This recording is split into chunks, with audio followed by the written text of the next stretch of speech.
हमारे जो पेंशनर 2016 और 22 के बीच के थे, उनके जो बहुत सारा जो ड्यूज़ है, ग्रेजुटी, लीव एनकैशमेंट, वो पेंडिंग है। और मेडिकल बिल बहुत सारे जो है हमारे करोड़ों में पेंडिंग पड़े हुए हैं। हमारी जो प्रेजेंट गवर्नमेंट है, इस गवर्नमेंट के अगेंस्ट जो है हम सड़कों पर उतरेंगे। तो हमने ये सोचा है कि आने वाले दिनों में हम इस बैनर तले Himachal Pradesh pensioner joint front के हम सड़कों पे उतरेंगे। टेंटेटिव सी जो डेट है मैं आपको बता देता हूँ, 14 तारीख हो इस महीने में। आर्थिक तंगी से गुजर रही हिमाचल सरकार की मुश्किलें कम होने का नाम नहीं ले रही। हिमाचल प्रदेश के पेंशनरों ने ज्वाइंट पेंशन फ्रंट बनाकर समय पर पेंशन न मिलने, 2016 से एरियर का भुगतान न होने, डीए सहित मेडिकल बिलों का भुगतान न होने पर सरकार के खिलाफ मोर्चा खोलने का ऐलान कर दिया है। 14 अक्टूबर को पेंशनर ज्वाइंट फ्रंट सरकार के खिलाफ बड़ा आंदोलन भी करने जा रहा है, जिसको लेकर रणनीति बनाई जा रही है। सबसे पहले प्रेस के सभी साथियों का मेरी तरफ से आपको बहुत बहुत धन्यवाद कि आप यहाँ आए। आप सबको मेरा नमस्ते। जैसा कि आप भली भांति जानते हैं कि Himachal Pradesh pensioner welfare association की हम दो गुट है, हमारे आपस में लड़ाई चल रही थी।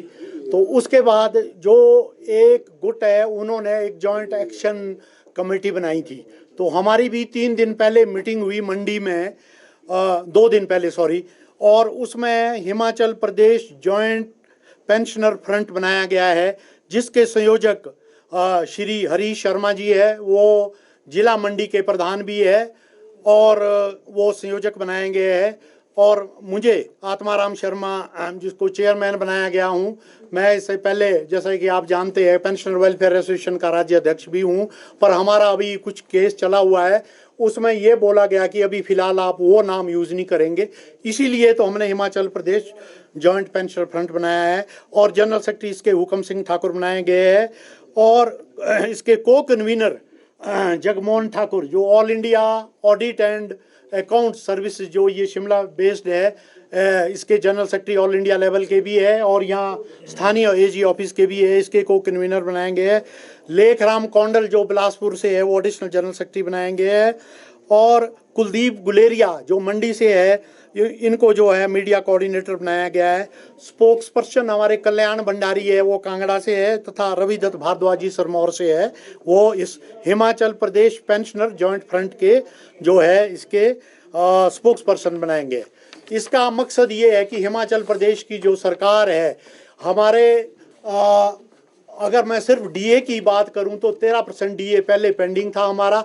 3% यूनियन गवर्नमेंट ने घोषणा कर दी है कल परसों, और इस महीने जो है सेंट्रल गवर्नमेंट के जो एम्प्लॉयज़ हैं उनको मिल रहा है। 16% तो हमारा डीए ही हिमाचल प्रदेश के पेंशनर्स का और एम्प्लॉयज़ का पेंडिंग है। इसके अलावा हमारे जो पेंशनर 2016 और 22 के बीच के थे, उनके जो बहुत सारा जो ड्यूज़ है, ग्रेजुटी, लीव एनकैशमेंट, वो पेंडिंग है। और मेडिकल बिल बहुत सारे जो है हमारे करोड़ों में पेंडिंग पड़े हुए हैं।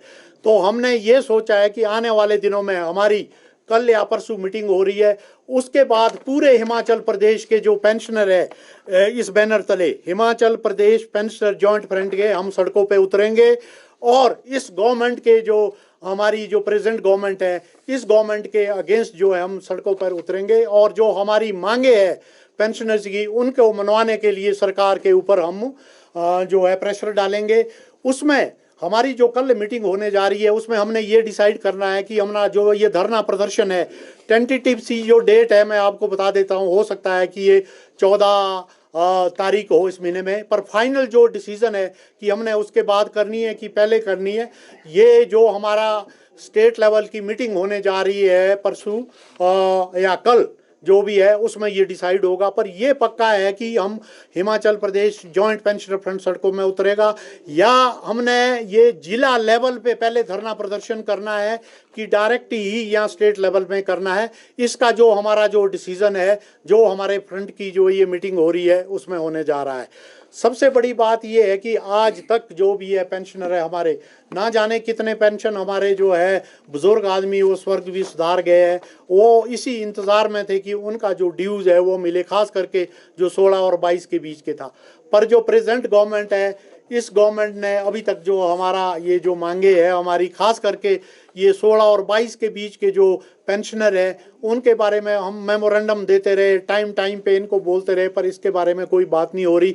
और सबसे बड़ी बात तो है, माननीय मुख्यमंत्री ने विधानसभा में भी घोषणा की थी कि 3% डीए जो है मैं पेंशनरों को और एम्प्लॉयज़ को दूंगा। वो भी आज कितना टाइम हो गया, अभी तक उसकी भी घोषणा हुई। त्योहारों का वक्त है, दशहरा निकल गया है, दिवाली आने वाली है। हमेशा ही, चाहे वो एम्प्लॉयज़ है चाहे वो पेंशनर है, सब सोचते हैं कि हमारे को पेंशनर्स को और एम्प्लॉयज़ को जो इन त्योहारों के मौसम में जो हमारा कुछ ड्यू है वो मिले, डीए की किस्त मिले, या उसके बाद जो हमारा ड्यू है वो मिले।